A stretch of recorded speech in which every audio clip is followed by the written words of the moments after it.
नमस्कार दोस्तों, आज मैं आपको चैत्र मास की गणेश चतुर्थी पर सुनी जाने वाली गणेश भगवान की कहानी सुनाने जा रही हूँ। प्रेम से बोलिए गणेश भगवान की जय हो, चौथ माता की जय हो। दोस्तों, यह आडंबर दिखावा तो केवल संसार को रिझा सकता है, परंतु प्रभु के लिए तो सच्ची भक्ति, सच्चा प्रेम चाहिए। चाहे भगवान को हम किसी भी रूप में पूज लें, भगवान हमारे प्रेम में बदकर उसी रूप में खींचे चले आते हैं। और ऐसा ही हुआ सुमित्रा के साथ। सुमित्रा और उसका पति गांव में एक मकान में रहा करते थे। दोनों ही गणेश भगवान की पूजा भक्ति भाव से किया करते थे। सुमित्रा की कोई संतान न होने के कारण उसने गणेश भगवान को ही अपना पुत्र मान लिया था और सुमित्रा ने उनका नाम विनायक रखा था। प्रभु की भक्ति, सेवा, खिलाना पिलाना, सुलाना बालक की तरह ही किया करती थी। उनसे कोई भी उनके संतान के बारे में पूछता तो वह गणेश भगवान को ही अपना पुत्र बताया करती थी। सुमित्रा हर गणेश चतुर्थी का व्रत करती थी, भगवान को अपने पुत्र के समान प्रेम करती थी और भोग लगाती थी। भगवान भी सुमित्रा के पुत्र पास में बढ़ते जा रहे थे।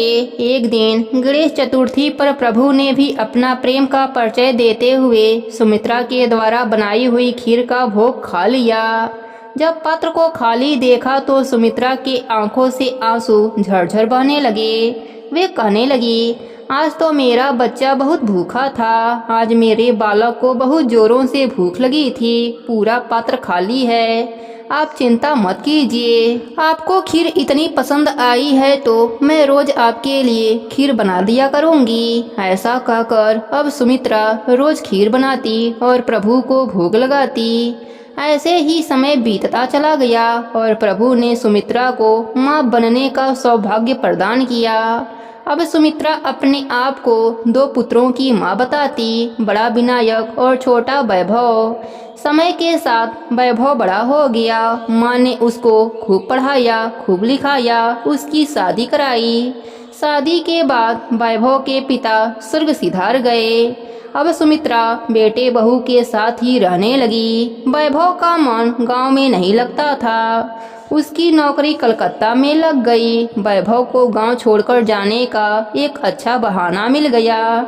उसने अपने पत्नी के साथ कलकत्ता जाने का निश्चय कर लिया। सुमित्रा ने उसे बहुत समझाया कि वह बुढ़ापे में अकेली रह जाएगी, पर वैभव ने जाने का मन बना लिया था और वह कलकत्ता चला गया। ऐसे ही 5 वर्ष का समय बीत गया। सुमित्रा की अब उम्र हो चली थी। उसका स्वास्थ्य भी ठीक नहीं रहता था, पर उसने गणेश भगवान की भक्ति करना नहीं छोड़ा था। उम्र के साथ साथ शरीर थकने लगा। परिश्रम भी सुमित्रा के बस की नहीं रह गई। पुत्र विनायक से यह देखा नहीं जा रहा था कि मेरी माँ अब कैसे ढलती जा रही है, बीमार रहने लगी है। वह वैभव के हम उम्र बनकर कलकत्ता जा पहुँचे और वैभव से मिले। वैभव ने उनका परिचय पूछा तो भगवान ने कहा, वैभव, तुमने मुझे पहले कभी नहीं देखा है। मैं तुम्हारे ही गांव का हूँ। मुझे तुम अपना बड़ा भाई समझो। मेरा नाम विनायक है। वैभव, तुम्हारी माँ बहुत बीमार हैं।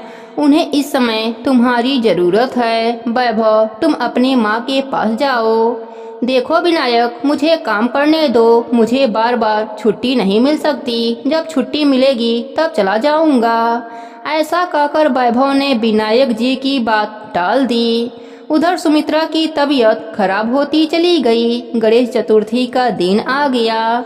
सुमित्रा का व्रत था। वह बहुत परेशान थी कि कैसे व्रत होगा, कैसे खीर बनेगी और कैसे मैं अपने पुत्र को भोग लगा पाऊंगी। वह बिस्तर पर पड़ी पड़ी सोचने लगी कि आज तो मेरा पुत्र भूखा ही रह जाएगा। विनायक ने सोचा, माँ ने तो अपने प्रेम का परिचय पूरा जीवन ही दिया है, अब मेरी बारी है। अब गणेश भगवान एक सुंदर युवक का रूप धारण करके सुमित्रा के घर पहुँचे और आवाज लगाने लगे, अरे कोई घर में है क्या? जरा थोड़ा सा पानी पिला दो।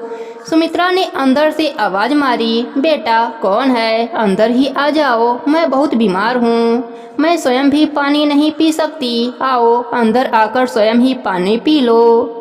गणेश भगवान अंदर आए और बोले, मैया यह लकड़ी का गट्ठर कहाँ रख दूं, तो फिर थोड़ा पानी भी पी लूँगा और सुस्ता भी लूँगा।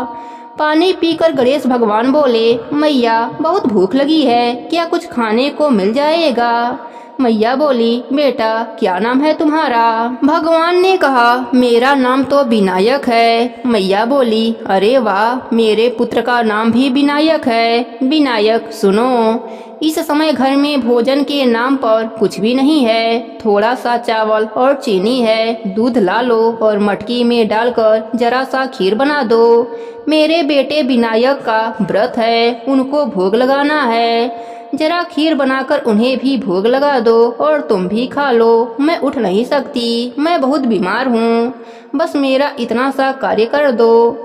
विनायक ने कहा, माँ इतना सा कार्य क्यों, मैं तो जब तक आपके पास रहूँगा जब तक आप ठीक नहीं हो जाते। अब भगवान एक बालक के रूप में सुमित्रा के घर रहने लगे और दिन रात अपने माता की सेवा करने लगे। धीरे धीरे सुमित्रा का स्वास्थ्य ठीक हो गया। अब एक दिन विनायक जी बोले, माँ अब तुम बिल्कुल ठीक हो गई हो, अब मुझे जाना चाहिए। प्रेम भी और आशीर्वाद भी कि आप जब तक जियोगी स्वस्थ ही रहोगी, आपको कोई कष्ट कोई बीमारी नहीं होगी, आपके पास नौकर चाकर धन्य धन सब कुछ होगा, आपको किसी के भी सहारे रहने की आवश्यकता नहीं पड़ेगी। सुमित्रा रोने लगी और बोली, बेटा विनायक आप जा रहे हो तो कब आओगे, तुम्हें जाने देने का मन नहीं कर रहा है। माँ आप जब याद करोगी मैं आ जाऊंगा। यह कह के गणेश भगवान घर से विदा होने लगे। वह आगे आगे चले जा रहे हैं और पीछे पीछे सुमित्रा के घर में अन्य धन भरता जा रहा है।